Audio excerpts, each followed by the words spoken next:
अरे बेटा, मुझे सिर्फ एक 100 रुपए की ज़रूरत है। तुम इतने सारे पैसे क्यों दे रही हो? बड़ी बी ने बेगम साहिबा से कहा। रख ले अम्मा, मेरे पास खुले पैसे नहीं हैं। ये 850 का प्राइस बाउंड है। किसी के हाथ बैंक भिजवा कर पैसे ले लेना, तुम्हारे काम आएंगे। अम्मा प्राइस बाउंड हाथ में पकड़ कर घर आ गई।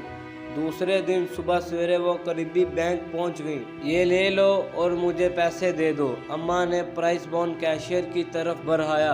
अम्मा के हाथ में प्राइस बॉन्ड को देखकर वो ज़ेरे लब मुस्कुराया और नोट एक तरफ रख कर कहने लगा, लाओ अभी देता हूँ।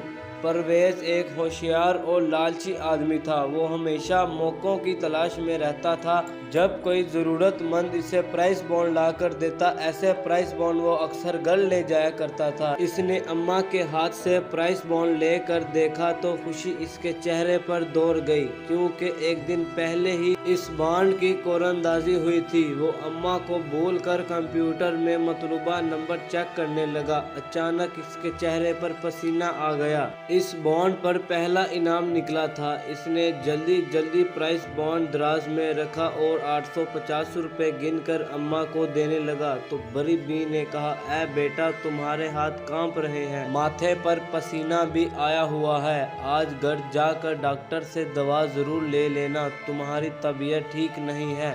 अम्मा परवेज को नसीहत करते हुए बैंक से निकल गईं। दूसरे दिन परवेज ने बैंक से छुट्टी की और सीधा स्टेट बैंक ऑफ पाकिस्तान पहुंचा, जहां से इसने इनामी रकम वसूल की और वापस घर की राह ली। अभी वो रास्ते में ही था कि इसकी बीवी का फोन आ गया। वो घबराई हुई लग रही थी और साथ ही रो भी रही थी।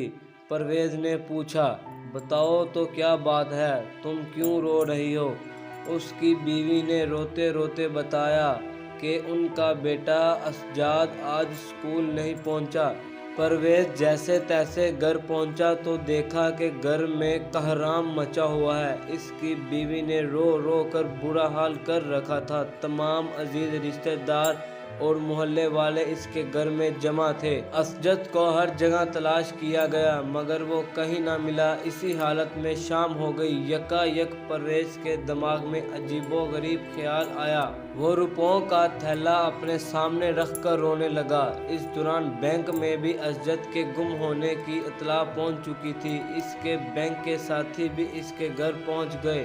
उन्होंने जब ये मंजर देखा तो बहुत हैरान हुए। पूछने पर परवेज ने बताया, ये मेरे किए की सज़ा है। मैंने अम्मा से 850 रुपए का इनामी प्राइस बॉन्ड लेकर धोखे से इनामी रकम वसूल की। ये सब इसी की वजह से हुआ। मैं हर सूरत ये रकम अम्मा को वापस करना चाहता हूँ, लेकिन मैं इसको तलाश कहाँ करूँगा, इसका तो कोई पता भी नहीं। ये कहकर वो रोने लगा। इसके बैंक के साथियों में अशरफ गार्ड भी करीब ही खड़ा था। उसने कहा, परवेज भाई, आप परेशान ना हो, वो अम्मा मेरे घर के पास ही रहती हैं। ये सुनकर परवेज को कुछ इत्मीनान हुआ और वो अशरफ के साथ अम्मा के घर रवाना हो गया। अम्मा के घर पहुंचकर परवेज ने अम्मा से कहा, अम्मा मुझे माफ़ कर दें, ये रकम ले लें, ये सब पैसे आपके हैं। मुझे सिर्फ मेरे 850 रुपये दे दें और मेरे बेटे के लिए दुआ करें कि अल्लाह करे वो मिल जाए। अम्मा ने रकम देकर कहा, बेटा मैं इतनी बड़ी रकम का क्या करूँगी? लेकिन परवेज ना माना और सारे पैसे अम्मा को देकर आ गया। जब घर पहुंचा तो देखा कि पुलिस मोबाइल दरवाजे पर खड़ी थी। इंस्पेक्टर ने परवेज को खुशखबरी दी कि असजद मिल गया। इस तरह परवेज को अपने किए की सज़ा भी मिल गई और तौबा का इनाम भी।